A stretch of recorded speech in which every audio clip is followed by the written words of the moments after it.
Hi, hello, வணக்கம். என் கையில் இருக்கிற பணம் வந்து எந்த நாட்டுக்குரியதுன்னா, பிலிப்பைன்ஸ் நாட்டோட பணம். இது அப்படியே பார்த்தீங்கன்னா, ஃபுல் அண்ட் ஃபுல் பிளாஸ்டிக்கு.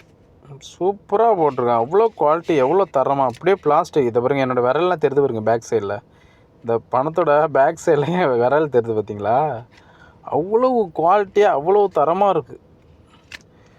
இந்த மாதிரி ஒரு நோட்டு நான் எந்த கண்ட்ரியும் பார்த்தது கிடையாது. அமெரிக்கா நோட்டை கூட சும்மா பேப்பரில் தான் இருக்கும், கிழிஞ்சிரும். நம்ம இந்தியன் நோட்டு ரொம்ப மோசமாக இருக்கும். இதை பார்த்தீங்கன்னா எவ்வளோ பாருங்க, எவ்வளோ பிளாஸ்டிக், எவ்வளோ குவாலிட்டியாக தரமாக போட்டிருக்காங்க பாருங்கள். அமெரிக்க நாட்டோட பணத்தோட பேர் வந்து பீசோ. நம்ம ருபீஸுன்றோம், அமெரிக்கா டாலரு, குவைத்து தினாருங்கிற மாதிரி பிலிப்பைன்ஸ் நாட்டோட பணத்தோட பேர் பீசோ. எவ்வளோ குவாலிட்டியாக தரமாக போட்டிருக்காங்க பாருங்கள். சூப்பராக இருக்கும், அவ்வளோ தரமாக இருக்குது.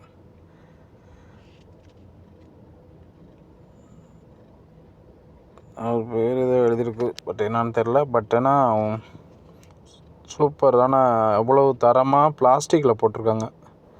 ஸோ இந்த மாதிரி போட்டிருந்தாக்கா கை மாறும்போது பணம் வந்து நல்ல குவாலிட்டியாக இருக்கும். நம்ம இந்திய நோட்டு பார்த்திங்கன்னா 2 டைமு கை மாறினா போதும், கிழிஞ்சிரும்.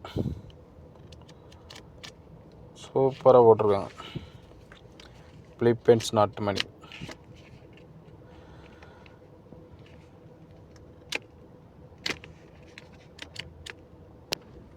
அதில் ஏதோ சிம்பிள்ஸ் போட்டிருக்காங்க, என்னன்னு தெரில.